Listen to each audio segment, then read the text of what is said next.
Hi, this is Catherine from Bite Nutrition, and I'm here with Stephanie. Stephanie is one of our fabulous Bite coaches, and she's here today to tell us all about herself. The pressure's on, Stephanie. Oh, good. How are you doing today? I am great. It's the first day of summer, and I'm looking forward to that long sunshine day. The weather's nice, so yeah. Inside Awesome. this little interview, and then we're going to get back outside and enjoy some sun. Enjoy some sun. Do some yoga maybe in the sunshine. Yes, I've got this new pool toy, this really gigantic pool toys or blow ups, and I'm going to try some yoga on the inflatable. We'll see what happens. I'll probably get wet, but I'm going to try it on the pool and see what happens. I will probably not be taking pictures of that, but I was going to say my kids might, but I probably won't. That's awesome. All right. Well, I have a few questions for you. Okay. Just because I would like to know some more about you. Obviously, I know a bit, but what led you to be a coach? What led you to be in the health food industry? Yeah, because that's actually not my background. I came out of financial services and insurance. That's big difference. Yeah, really big change. My degree and training is in international business and finance. So nutrition is really not part of that training. Although I did take nutrition as my science classes in college, but not because I knew I was going to use it someday, just because I was interested. So really what got me into that was one of my children, my middle daughter, who is 21 now, but she was diagnosed with attention deficit hyperactivity disorder, ADHD, when she was in kindergarten. And oh, wow. We started a really exhausting journey with her and trying to find solutions for that, kind of resistant to medication, but really feeling that was a necessary thing to do. And so as that journey began, we started with one medication. They usually try a stimulant drug for treatment. And so, she would do really well, and then she wouldn't. We went through a host of different stimulant medications, and seemingly all of them caused some kind of a side effect that was not pleasant in one way or another. By the time she was in second grade, I'm pretty sure second grade, some of the things that happened, the stimulants curbed their appetite. And so by the time she was in second grade, she was in the second percentile for her height and her weight, which by U.S. standards means she was basically a skeleton with a little bit of skin. That's how she looked compared to others. Height-wise, she was very short for her age, and then of course weight-wise, 98 out of 100 kids weighed more than she did at her age. Yeah. So we had trouble with eating, with appetite. The stimulants often cause tics, some kind of a physiological tic. So in her case, she would constantly lick her upper lip and would keep this area above her lip raw and chafed. And so what would happen is the doctors would give another prescription to counteract, let's say, the tic, and then they would give another prescription to help stimulate the appetite. So by the time she was in second grade, she was on 3 different medications, and they were encouraging a 4th. And at that point, I was so frustrated. So this is not the answer. This can't be, we just keep adding medicine. So in our town, there is a lady, and it was a far stretch for me to approach this because it just seemed like a woo-woo thing to do. But this is a lady in our city that is an iridologist. So she looks at your eyes and she can tell you what's wrong with your body. And I thought, yeah, right. But so many people that we knew whatever, I don't think so, but okay. But so many people we knew had said, oh, you need to take her to see Phyllis. Oh, you need to take her to see Phyllis. Oh, y'all should go see her. She's amazing. And we're like, okay. Well, she owns a nutrition shop. And so this service she doesn't charge for it. You kind of come in, you sit in front of a window, and she takes her notepad out and starts writing down. So my husband and I went with her, and we did it too because we didn't want her to feel, singled out or what were we doing to our child. So we all did it. And I tell you, I was kind of like my jaw on the floor, because she doesn't ask you about your medical history. She just, you just sit down and she's, maybe a hi, how are you? Yeah. And she starts writing, and there's no fancy lights. She just daylight in front of a window. That's how she operates. And so she gets done with this list and she'll turn it over and she's writing some more, and then she'll get another piece of paper, and I'm thinking, oh my gosh, what is she doing? By the time you're done with this list, you have 3 pages of everything that's wrong with you. Oh, wow. And the scary thing was, she was right. I mean, like when she did mine, like she knew about my female issues. I had endometriosis and had surgery. So she could tell, you've got this issue with your ovary, and you've got, did you injure your knee? I'm seeing your knee. I'm like, oh my gosh, this is scary, because all of the things that she was saying were accurate. And she did the same with my husband, and he's looking at me like, what in the world? Have you phoned this person to tell? I know. Did you call ahead? What are you doing? And so, so with my daughter, it was kind of the same thing. And the big things with her were nutrient deficiencies and neurotransmitter issues. And so she suggested a regimen for her of adding certain supplements. And so we thought, okay, we're at the end of the school year that year. We were getting ready to leave on an RV vacation, right? Confined space with 5 of us across the country. Oh boy. And we're going to pull her off her medicine. That was a brilliant idea, wasn't it? But we're going to start adding these supplements. But, the reality is that's what we did. And within 6 weeks, it actually worked out well. She responded very well. We pulled her off 3 of the 4 medications, and the final one we left on was the stimulant drug, and we reduced her dose to half.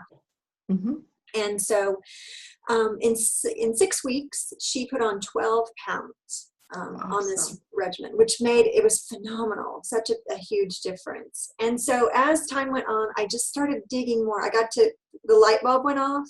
There's something to this nutrition business. If your body has what it needs, it can do amazing things in repairing.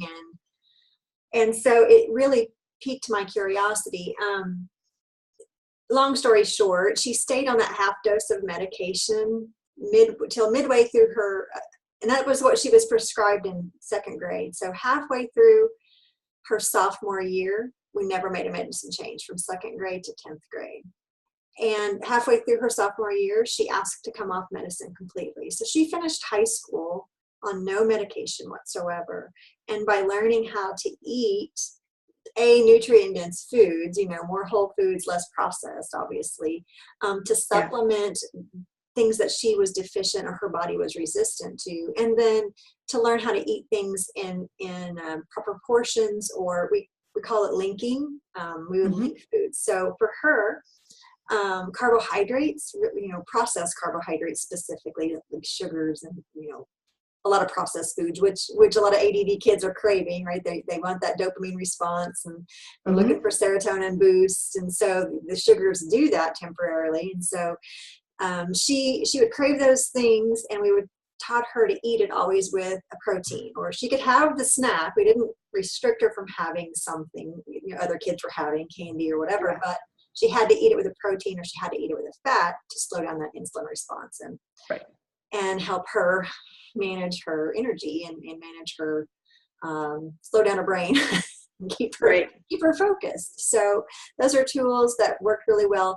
And all of that to say this, I wrecked my own health. Like I said, because I was a junk food junkie, if you were to look in the dictionary, I don't know how many years ago, but a few years back, a couple, there was my picture along with my bag of potato chips and my French fries and my Diet Coke. That's what I lived on too. So of course my kids had a lot of that. We were a drive-through family. We're in sports or activities, constantly buzzing through and processed foods. And that's, we were relatively healthy, so I didn't know that there was anything not to be concerned about. But I wrecked my own health, crashed my thyroid, wrecked my adrenal system about 15 years ago. And through that process of learning, gosh, what nutrient deficiencies can do to your body, and that game of let's go to the doctor. I feel this situation. And the doc's saying, oh, that's in your head. Here, have an antidepressant. You know, I knew that the things I was experiencing weren't psychosomatic. They were real in my body. And I didn't know how to fix that. I was missing something, or I wasn't giving my body something it needed. And so that really precipitated my focus into nutrition. And you know, I ended up with an autoimmune condition, autoimmune disease, and I have to manage that, but it is well managed. My endocrinologist is one to tell me, like, if you were not in the nutrition industry, if you didn't do this, you would never have made this progress once we got you diagnosed. So she even was like, you know more about nutrition than I know. So, which is something, which is a great scary, but awesome. Well, you know, that's true. The doctors don't really get a lot of training in nutrition in med school. So I've focused my energy into that, into learning. And while I would never claim to know it all, I do know that I had to become an expert on me. And understanding my body is telling me this message, and that means this. So it's asking for this nutrient, or it's asking for this mineral, or it's asking for this rest, or you know, whatever that is. Yeah. And I had to be able to clue in and understand and translate what the signal was, so that I could give it what it needed. And so my coaching came from this point of being frustrated with our system of, here, let's just give a medication for everything, instead of let's find the cause and what's really causing the problem. So I am more holistic. I haven't always been an athlete. Now that I feel great and I have those things under control, now I want to do all the things I should have done 20 years ago. But my body is like, oh, yeah, sorry, you're a little late for that one. you just have to do a lot of things, but you can't do what you did when you were 20. So. Sorry, I just jumped. Sorry, Stephanie. I have my dog underneath my desk, and he just growled at me for moving. Sorry. Well, he didn't bite you. That's good. Yeah, no, he wouldn't do that either. So I'm giving you a really long way about how I became a health coach, or a nutrition coach, but that's the catalyst. Now I just love helping people learn how to be their own body experts. So and shortcut some of the detours that I went through along the way. So. Right. Which, you know what, actually, I was just looking, it leads me to my next question. Isn't that amazing? What are you passionate about when it comes to working with clients? Like, what is it about working with a client that you really enjoy? You know, it's funny. I did a period about a little over a year of working in a clinic. So I worked under some physicians and in this capacity of nutrition coaching and health coaching. And the clients would come in, you know, everybody says, I want to lose weight. That's what I'm here for. I want to lose weight. And I get that, right? I mean, in our society, we don't understand portions. We're just always on the go. I mean, I get weight loss being a great goal. But what I learned over, as I began to really work with people, and what I realized I really wanted to do was help people make lasting transformation. Everybody can lose weight, right? But if we don't change something about the way we're living, we're going to go right back and put that weight back on. Right. So we have to make a lifestyle change, right?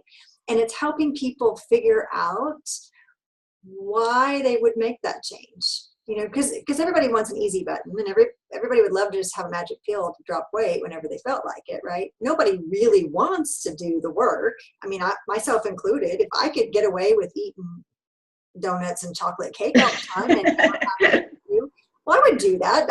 I mean, I'm human. I like sugar. I like sweets. I like crunchy, salty potato chips.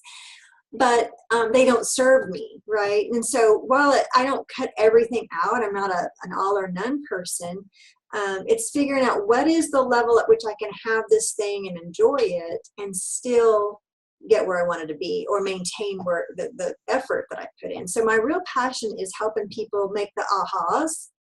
I've had so many clients that came to me to say, you know, I want to lose weight. I do a lot of mindset work with clients, like really digging in, because it's easy to want to lose weight until you have to make a change, or until you have to say no to something. And then it gets really hard, right? It's really, okay, now I don't want to lose weight anymore. I was just thinking about that. I would really rather have the cake. Yes. And that's human nature. I mean, there's no judgment in that. But if I can help somebody understand why they want to lose weight, for a lot of times, especially with women, it's about a lack, like there's something missing. And so often what I found, especially with women, is a lot of times it goes back to confidence, right? You know, we put on a few extra pounds and maybe we don't think our spouse or our significant other looks at us the same way, or maybe we don't feel as attractive. And so maybe we kind of cower and, you know, we're not as vibrant. We feel more reclusive. That's not true for everyone, but I've worked with a lot of women for whom that's been an issue. You know, at work, it affects their job, it affects their relationships, affects them. You know, what happens when you make some success and you feel good about the choices that you made, your shoulders come back, right? You sit a little taller. Whoops, I'm really sorry. I should have turned that off. It's going to ring 2 or 3 times. Let me just. Phones and dogs. It says the ringer's off, and it's not off. Sorry about that. But right. For women to feel confidence back, I've had clients come back and say, you know what, I thought this was about losing weight, and it's not. It's about finding what I've lost. Like, I've given so much to other people, I didn't even know who I was. I thought losing weight was going to be my answer, but losing weight only made me feel, okay, well, I can get back into these jeans, or, you know, and I would go through that series of whys. Why do you want to lose weight? You know, that's the first question. That's never the answer. Whatever somebody says to that is never the real reason.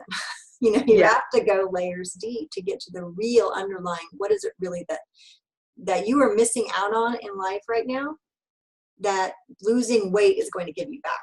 Whether it's mobility, right? So for some people, it could be mobility. Some people, it could be a quality of life. And it may not even be losing weight. It may just be eating in a way that helps stave off inflammation so that you're able to be more active. Or worked with lots of women who said, I want to sit on the floor with my grandkids and play. You know, I can't do that. I can't get back up. So there's been clients that their whole goal of working was so they could sit on the ground with a grandbaby and get back up and not have to have 4 people to help, you know, because the knees were hurting or their hips were hurting. Oh, for sure.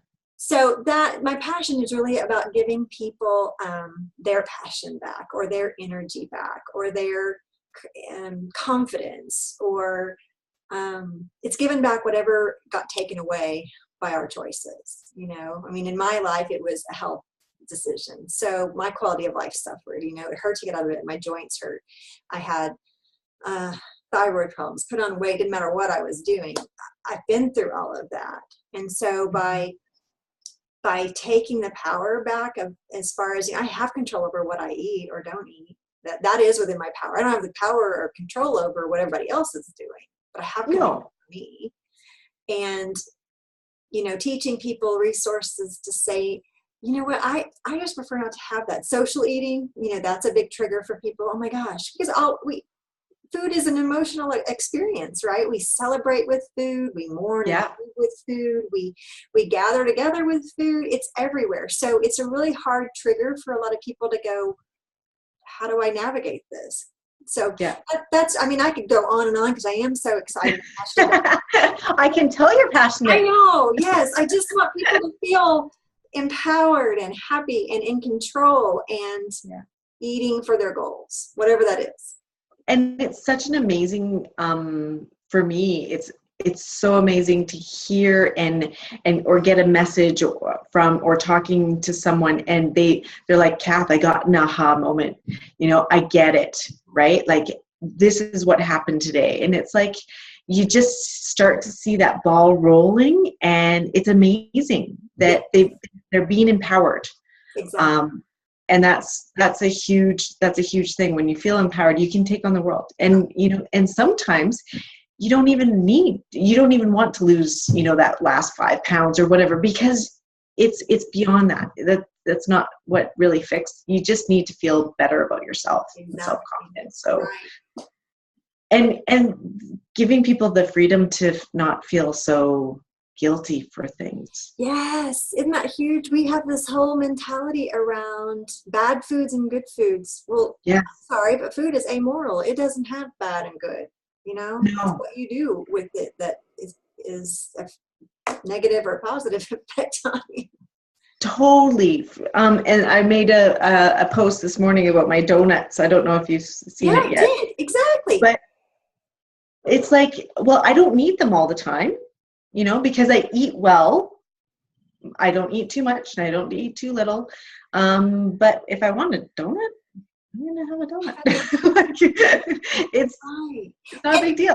And that's the other thing behind what we do is I think that for a lot of people, they have this misconception that we are all or none. And if I can do anything, it's to impart to people, it's not all or none. It's not a zero-sum game. It's not about always doing, perfection and letting go of perfection. I'm so sorry. It's election season or pre-election season, so it's okay. a lot of calls to polling. At any rate, it's about just having that resolve to say, I can have this in moderation, and I don't have to feel guilty about it. Exactly.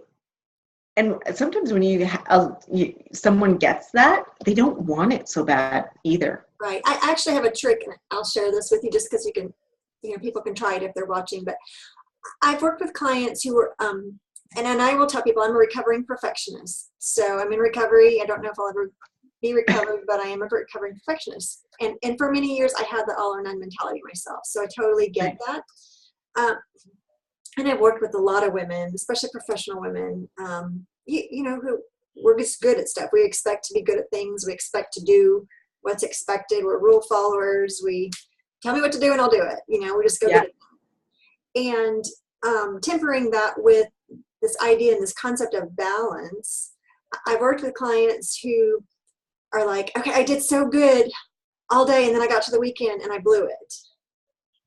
So I don't know if I can continue. And of course, then I'm thinking, well, why would you not continue? This isn't about perfection. And my mantra, I should have worn it, my bracelet, one of my clients gave to me because I harp so much on that. Progress is better than perfection. Progress is better than perfection. For sure. So she actually got me a bracelet and she got herself one because she needed that message. Progress is greater than perfection. It is about giving yourself permission to go, if I want a donut, I can have a donut. So the same client I'm talking about she would binge eat. That was one of her things. She would binge eat, and then she would feel so guilty, right? And she couldn't give herself enough grace to go, okay, it's a new day, just restart, And so for a week or two, I worked with her via an app we used, but I would just say, oh, here's what we're going to do. For a week at least, we may need to go further. You do not justify any food that you're going to eat. If you want it, you eat it. The only caveat is you got to take a picture and send it to me. That's it. There's no judgment. You cannot assign judgment to that food. You cannot assign a moral, this is good, this is bad. It's just what is. Here's what I'm going to eat, or here's what I ate. And she did that for a week, and then I got the aha. Oh my gosh. Something about just having permission. Yeah. Giving herself permission to eat whatever it was that was in front of her. All of a sudden, this is a woman who was so resistant to getting enough protein. I hate protein. I don't want protein. I'm not eating protein. And she went and did like a 180. All of a sudden, I start seeing these pictures of protein. I'm having chicken. It was grilled chicken, or maybe it was a grilled shrimp. And I was like, who has your phone? Yes. What's going on here? She's like, oh my God, I love protein. This is so great. And then she would go, well, okay. And then I had dessert and she would send that. And I was like, oh, that looks delicious. Yeah. So this was kind of this aha moment for her to go, oh, wait, I can do this in balance. And oh my gosh, I'm getting results. And I still was able to say yes to something I wanted. Yes, exactly. And just teaching her to detach judgment from the food. Separate yourself from the emotion of it and just take it for what it is. This is what I'm going to eat. But there was also there's also a trigger in there. It was just accountability, right? You know how that works. Oh, for sure. Yeah. All of us know the right things to do, and we don't do them. So having somebody alongside you to encourage you. I wasn't encouraging her to eat bad foods, what her definition bad foods, but just giving herself permission to eat what she wanted to eat, and then ask the question. Now, are those choices getting you where you want to be? Are they in mesh with your goals? Because here's the goals that you set. Are these things helping you or keeping you from the goal? And it's fine if they're keeping you. We can redo the goal. You don't have to stop doing that. We just need to redefine the goal so that you don't set yourself up for failure. So exactly. There's a lot of rambling in there. I'm really sorry, Kat. Well, and it's true, because I think a lot of women, they kind of realize that they before they have to do that all or nothing, and then suddenly when they have that balance, they're like, you know what, I'm really enjoying this.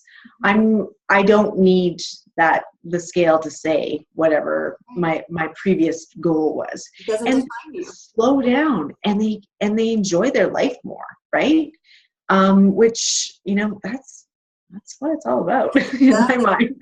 That's sustainable, right? If we can teach people how to do that, they'll for the goals that they have, because they'll be in tune with, okay, is this helping the goal that I set, or do I need to reassess the goal? And there's nothing wrong with reassessing your goal. Oh, for sure, definitely not. So do you like to cook? Are you I struggle with cooking. I'm very plain Jane. I hate cooking. Well, that's not actually true. I actually like to cook. I hate cleaning up the mess that I make when I cook, because I'm not one of those meat cookers that everything. Oh, you're one of those that spread everything. Yes. You're not cooking in my kitchen. Blew up. And so I hate cleaning up. So I'm pretty lazy as far as cooking goes. I do a lot of batch prepping things that I can just freeze and then put together later. Like I might do a lot of ground turkey, or might do roasted chicken, or crock pot. Throw a bunch of chicken in a crock pot and then separate it out unseasoned, and then throw it in later with some veggies. Or today for lunch I pulled out I ground turkey. I browned up a bunch of ground turkey and portioned them out into the servings that are optimal for me.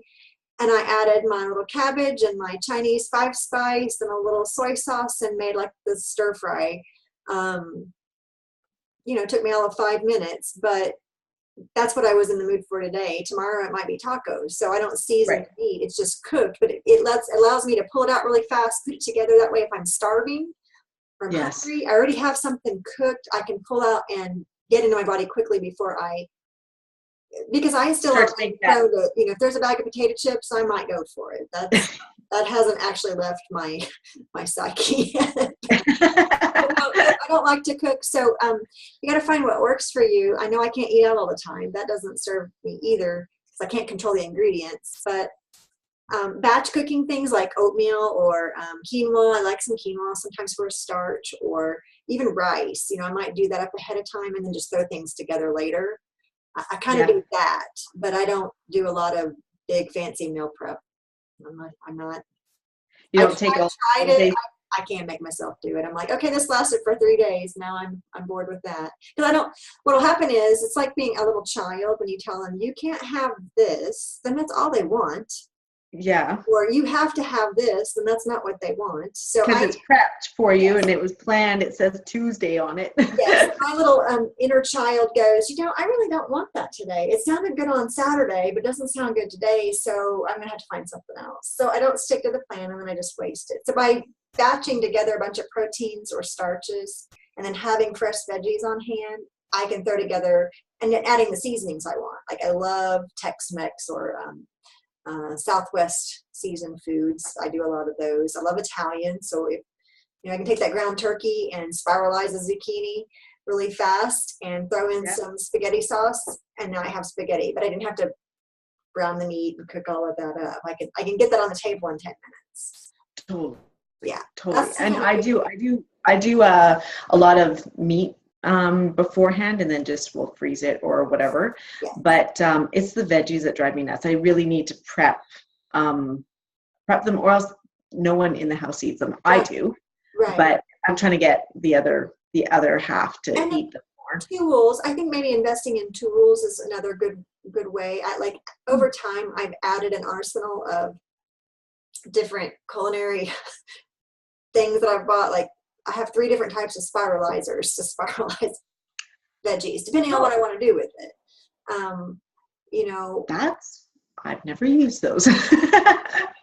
Oh, it's kind of fun too. It Go is play kind of games. fun. I will spiralize, like you can spiralize a sweet potato with one of them, or you can do zucchini and do a lot of zucchini or carrot or whatever. There's another one that's better for softer things. So if I want to like make my cucumber fancy, I put it through this little spiralizer that makes pretty little things. Sometimes pretty food just makes me feel better, right? It's not always about. For sure. For sure. Yeah. Oh, totally. Totally. Well, I'll have to, I haven't told you, but I'm working on some bite recipes books for downloads. So you can forward me yours and all of our listeners can download one. Awesome. That sounds cool. So, yeah. What I had, I don't know anything really about your family life. Oh. What's it like? It's organized chaos. That's Sounds familiar. I'm pretty sure. Although mine's not organized. Well, I could say on some days it's disorganized chaos, but yeah. So yeah, I'm married. My husband and I have been married for 18 years. We're I say a blended family. I was married and divorced years ago. So my older two children are from my first marriage, but my present husband adopted them when they were very young, and so they're still we're still all just one big family. And then he and I have had one together, and she's 16. So my life stage is changing. My oldest is 24. He's moved out, so he doesn't live at home anymore. My middle one is 21. She still technically lives at home. We just never see her. And then I still have the 16-year-old who started driving this year. So my role of being the taxi service and all of that has all changed in the last few months. And I'm embracing that season of now what do I do with myself? Because I have been a stay-at-home, work-at-home mom. For most of their life. My husband worked shift work forever, and so I was kind of the glue to hold everybody and get everybody where they needed to be, and be the taxi and the organizer. That's where I am right now. And it's exhausting. And then all of a sudden it came to a screeching halt, and I'm like, now what am I going to do? I got to refine purpose that isn't all about my children. So that's exciting. Yeah, I could see how I would be a little bit melancholy about it, but at the same time, it's a new horizon, right? Yeah. Well, it's really allowing me to really dive into this season of coaching, because I've kept that as a little more of a part-time thing in the past, just simply because I haven't had the time for it to be full-time. But as now I'm realizing, okay, I have some more free time, and now I can fill it with what my calling is, right? Is to be helping people feel better, step back into life, feel vibrant, at least have the energy to tackle all of that organized and disorganized chaos and crazy families, right? So I think that's my mission, and that helping moms really embrace the idea of making themselves a priority, and even in the midst of all of that responsibility, to give them permission to find some time for self-care and find time for rest and being enough, not always having to do and perform and beyond. So totally. And just and saying no. Saying no to things and feeling okay about saying no to things. I find that's my biggest thing. Momming, that would be like a whole niche in itself. Guilt-free momming. Parenting comes with a lot of guilt trips, or momming does for sure. Oh, totally. I know that for sure. Last one I've got, hobbies. What do you do outside of the, coaching and mommy and, organizing your chaos? Stepping away from the chaos. Yes. Oh my goodness. I'm so sorry. Bless me. Bless you. Thank you. I'm an avid reader, so I love reading. I love true crime stories. I don't know. Really? I'm an amateur sleuth. I love to try and figure out who done it. As far as physically, I love to be outside. We have 15 acres, and we're always outside doing something with one of the animals or dogs or something. You know, we've got always something to do.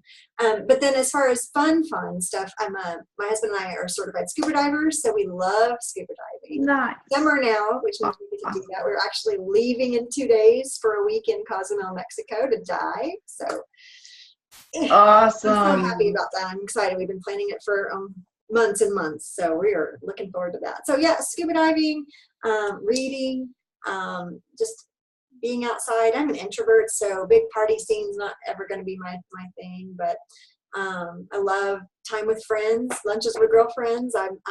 I finally realize I have time to do that. You know, I know. Your girlfriend just stuck by you. Yeah, well, they're in the same phase of life. They're like, we cry together. I can't believe the baby's driving. You know, it's all good. Oh, that's awesome. That's awesome. Yeah, my oldest is just 16, so she'll be getting her driver's license soon. It soon. flies. It absolutely flies by. It Yeah. just seems like not very long ago that my oldest was getting the driver's license, and then he graduated and he went to the Air Force, and all the changes. Well, you know what? That's exciting. I think that's super exciting. Yeah. So what are you going to do for the next year? You're going to go away, and then you're going to concentrate on coaching and making sure that you're healthy.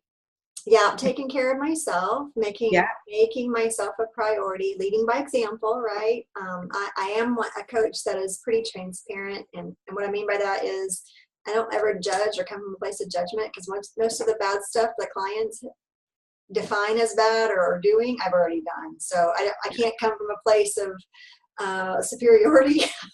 Holier than thou. No, I'm like, nope, I totally get that.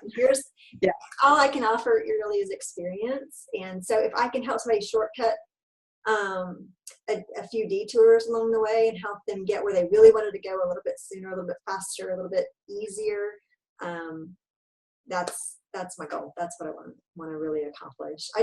I'm here to serve people. I know that's my calling, and as coaching has allowed me to do that in a way that, you know, it lets me stand beside somebody, but it also lets me call out BS too, right? I mean, we all have excuses and we make them, myself included.